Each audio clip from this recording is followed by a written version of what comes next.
Hi everyone, my name is Andres, and today I would like to share with you some examples of the different ways you can include PowerPoint as a good technology in class. Although PowerPoint can be considered as an old technology, for me it is a very useful and interesting tool because it has helped me to create very important, interesting, useful, and sophisticated resources. Resources that can be adapted to any teacher's needs, age, groups, and contents. Let me give you 4 examples, okay? Here we go. Example number 1.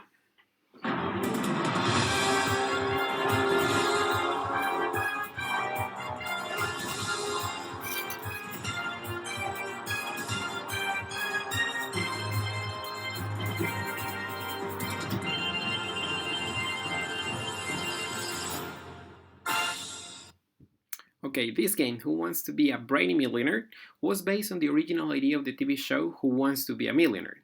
But I created it to test vocabulary and some specific grammatical features. Okay, it's very important in this type of games to consider colors, sounds, fonts, transitions, and animations to catch people's attention. Let's start. As you can see, it's a multiple choice exercise, and all the questions basically test vocabulary and grammar.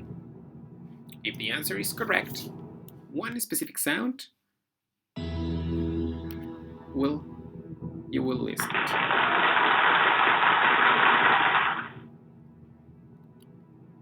If the answer is not correct, another sound you will listen to. As you can see, the feedback is given through a behaviorist pattern of positive and negative stimuli, the applause sound or the boo sound. However, it certainly works well because as a teacher you can explain why some answers work better than others. And the timekeeper, well, is part of the exercise, okay?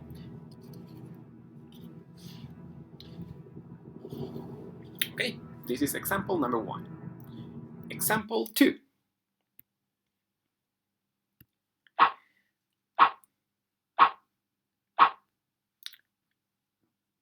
Well, fast thinkers and fast fingers, in my opinion, this is more a student-centered activity because, well, students can use this presentation and receive immediate feedback.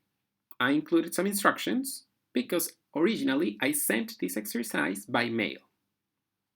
Okay? So, students can use their notes to click on the right answer.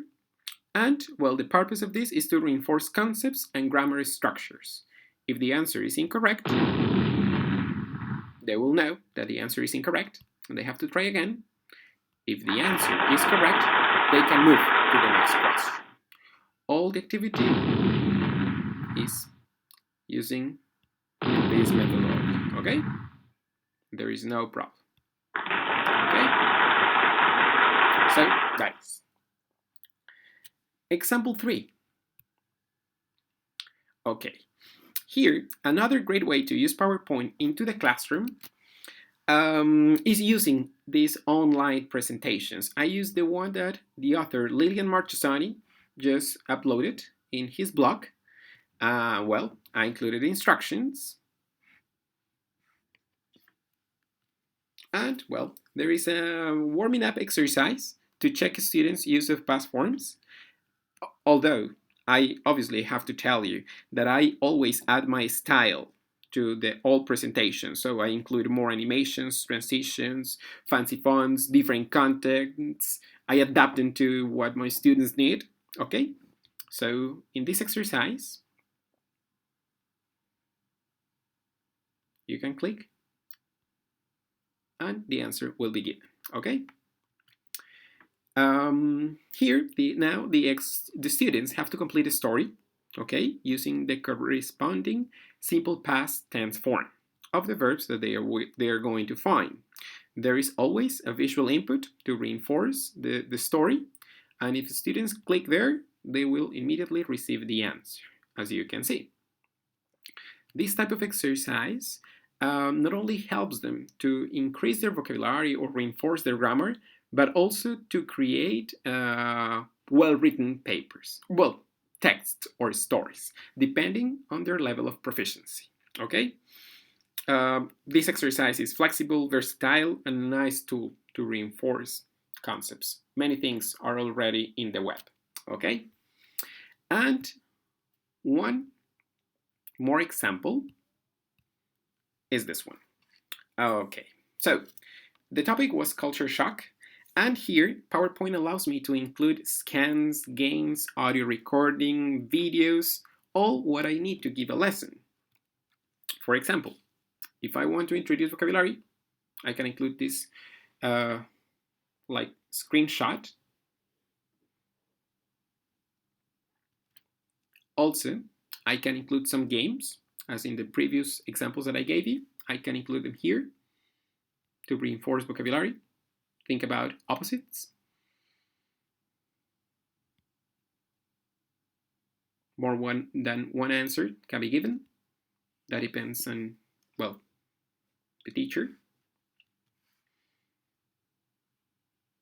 Some idioms, if you want to reinforce this using adjectives and animals, as the title says. Okay. Some listening. Unit 10, Culture Shock. Transcript 10.1, Speaker 1. Everyone thinks we're really hardworking, punctual, strict, and we never take any vacations. But actually, that's not true. Well, it can certainly seem to be a very teacher-centered activity, but ironically, I thought with this exercise to engage my students at class time deeply, giving them different inputs, okay? They can just or they can interact with games, listenings, videos, for example, this one. People who weren't in our last meeting. Then we'll move on to the department.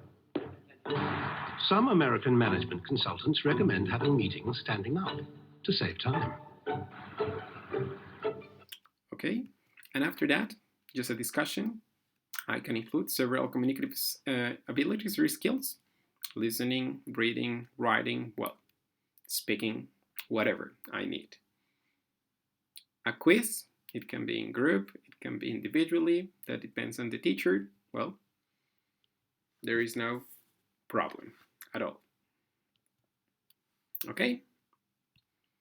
Well, thank you so much. I hope you have enjoyed this video in which I show you how to use PowerPoint in class. Thank you so much and have a good week. Bye.